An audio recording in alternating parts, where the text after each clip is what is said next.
وفي أنفسكم. يعني هذه العين ألا نشعر أن الطبقة الخارجية منها وهي القرنية شفافة شفافية تامة؟ قد لا ننتبه ما معنى شفافة. جميع خلايا الجسم من دون استثناء تتغذى عن طريق الأوعية الشعرية. نعم. فلو غذيت القرنية في العين على هذه الطريقة لرأيت ضمن شبكة. نعم. قرنية العين وحدها تتغذى عن طريق الحلول، أي أن الخلية تأخذ غذاءها وغذاء جارتها، والغذاء يتسرب عبر الغشاء الخلوي، فتبقى القرنية شفافة شفافية مطلقة. نعم. هذا من دقة صنعة الله عز وجل. سبحان الشبكية فيها 10 طبقات، وبالمليمتر مربع في الشبكية قبل أن ألقي الرقم. نعم.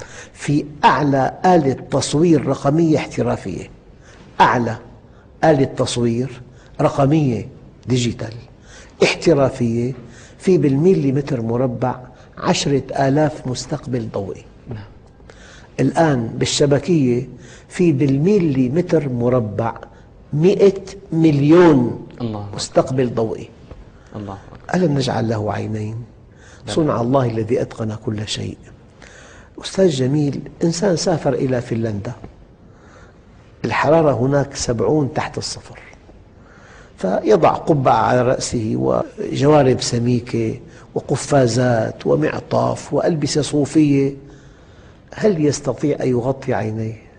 لا مجال لذلك. ماء العين على تماس مع جو 70 تحت الصفر.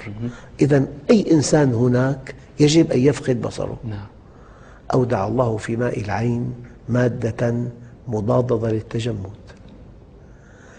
من أودع في ماء العين المادة المضادة للتجمد؟ ألم نجعل له عينين؟ العين البشرية تفرق بين 8 ملايين لون، 8 ملايين لون، لأنه فيها بالمليمتر مربع 100 مليون مستقبل ضوئي. سبحان الله. العصيات والمخاريط. والله الذي لا إله إلا هو، التفكر بالعين وحدها يقشعر منه الجلد. ألم نجعل له عينين؟ هذا الذي جعل لك عينين ألا يراك؟ تعصي الإله وأنت تظهر حبه، ذاك لعمري في المقال شنيع، لو كان حبك صادقا لأطعته، إن المحب لمن يحب يطيع.